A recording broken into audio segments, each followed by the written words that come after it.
और राजा बहुलाश्व के संवाद में कहा गया है, हे गोपियों, जैसे नागों में शेष, पक्षियों में गरुड़, देवताओं में विष्णु, वर्णों में ब्राह्मण, वृक्षों में पीपल तथा पत्रों में तुलसी दल सबसे श्रेष्ठ है, उसी प्रकार व्रतों में एकादशी तिथि सर्वोत्तम है। तो चलिए आज हम श्रवण करते हैं एक ऐसी एकादशी की कथा जिसका गुणगान करते हुए भगवान श्री कृष्ण स्वयं उसकी व्रत विधि बता रहे हैं। और इतना ही नहीं, भगवान ये भी कहते हैं कि जिस किसी व्यक्ति ने इस भारत भूमि में जन्म लिया है और वह संपूर्ण निष्ठा के साथ एकादशी व्रत का पालन करता है, वह मेरा अत्यंत प्रिय भक्त है। तो चलिए आज हम पौष मास के कृष्ण पक्ष में आने वाली सफला एकादशी की चर्चा करते हैं। एक बार युधिष्ठिर महाराज ने भगवान श्री कृष्ण से पूछा, हे जनार्दन, पौष मास के कृष्ण पक्ष में कौन सी एकादशी आती है, उसका पालन करने की व्रत विधि क्या है और इस पवित्र दिन के आराध्य देव कौन है? कृपया इसका विस्तृत वर्णन मुझे कह सुनाए। भगवान ने उत्तर देते हुए कहा,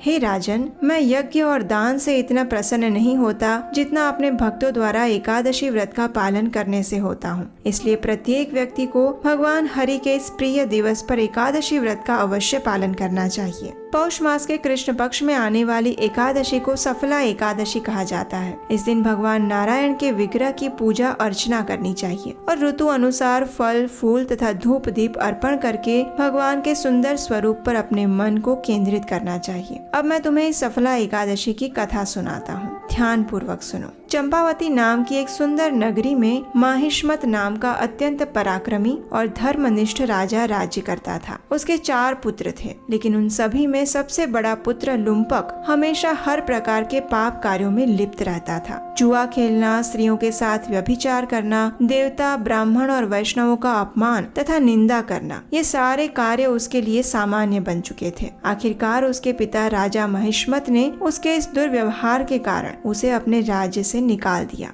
राजा के डर के कारण लुम्पक का कोई मित्र या स्नेही भी उसके साथ नहीं रहा। अब लुम्पक अपने राज्य से बाहर एक घनघोर जंगल में चला गया, लेकिन राज्य से निकाले जाने पर भी लुम्पक के स्वभाव और पापी मनोवृत्ति में कोई परिवर्तन नहीं आया। उसने अपने पिता की ओर रोष प्रकट करते हुए सोचा कि मेरे पिता ने मुझे राज्य से निकाल दिया है, लेकिन अब मैं इस राज्य को ही लूट लूंगा। दिन के समय में मैं जंगल में रहूंगा और रात्रि के समय राज्य में जाकर लूट मचाऊंगा। और उसने ऐसा ही किया। दिन के समय वह जंगल में पशुओं की हत्या करके उनसे अपना पेट भरता और रात्रि के समय नगर में जाकर वहाँ के लोगों की धन संपत्ति चुरा लेता। कई बार राज्य के लोगों ने उसे नजर के सामने पकड़ा भी था, लेकिन राजा के भय से कोई भी इस बात को राजा तक नहीं पहुँचा पा रहा था। राजा के लोग सोचते कि ये लुम्पक के पूर्व जन्म के कर्म ही होंगे, जिसके कारण वो इस पापमय प्रवृत्ति में संलग्न हुआ है और उसे अपने राजसी जीवन का भी त्याग करना पड़ा है। लेकिन लुम्पक के पाप कार्यों का अंत नहीं हुआ।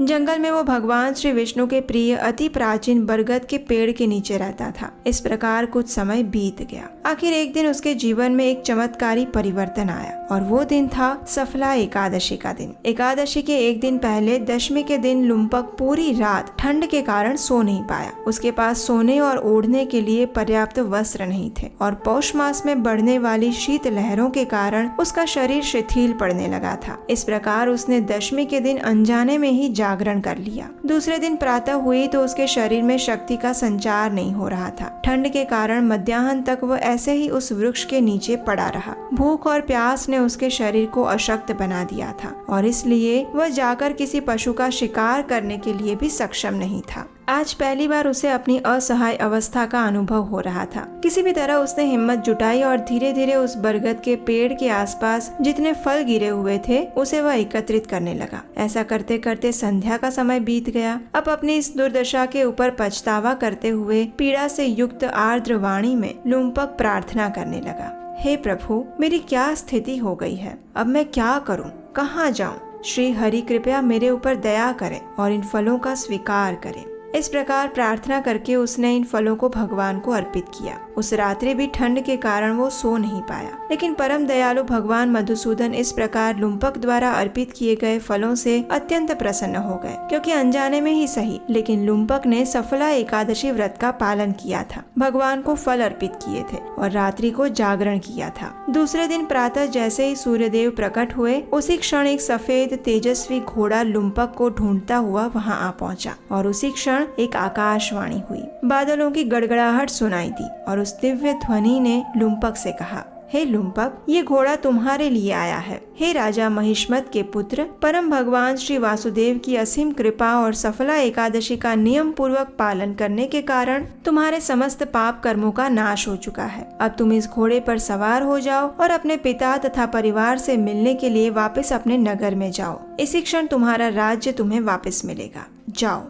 आकाशवाणी सुनकर लुम्पक गदगद हो गया। सफला एकादशी द्वारा अर्जित पुण्य फल से उसका देह पुनः कांतिमान और युवान हो गया था और वो उसी क्षण घोड़े पर सवार होकर वापस अपने राज्य में चला गया। भगवान की कृपा से राज्य में जाकर उसने पुनः अपने राजकुमार का दायित्व संभाला। जब उसके पिता ने उसे हर प्रकार के वैष्णव सद्गुणों से युक्त पाया तो उन्हें अत्यंत हर्ष हुआ। कुछ समय पश्चात राजा महिष्मत ने राज्य अपने पुत्र को सौंप दिया और लुम्पक ने अनेक वर्षों तक सुखपूर्वक राज्य किया। भगवान श्री कृष्ण की कृपा से उसने एक सुंदर राजकुमारी से विवाह किया और उसे एक पुत्र भी प्राप्त हुआ। जब उसका पुत्र युवान हो गया तो लुम्पक ने भी अपने पिता की ही तरह राज्य अपने पुत्र को सौंपकर स्वयं जीवन की परम गति को प्राप्त करने की इच्छा से जंगल में प्रवेश किया। इस भौतिक शरीर का त्याग करने के बाद उसे वैकुंठ लोक की प्राप्ति हुई। सफला एकादशी का समापन करते हुए भगवान श्री कृष्ण ने युधिष्ठिर महाराज से कहा, हे राजन, जो भी व्यक्ति इस प्रकार मेरी शरण में आता है वह हर प्रकार के कष्टों और दुखों से मुक्त हो जाता है और जीवन के अंत में वह मेरे धाम को प्राप्त करता है। इसमें कोई संशय नहीं है।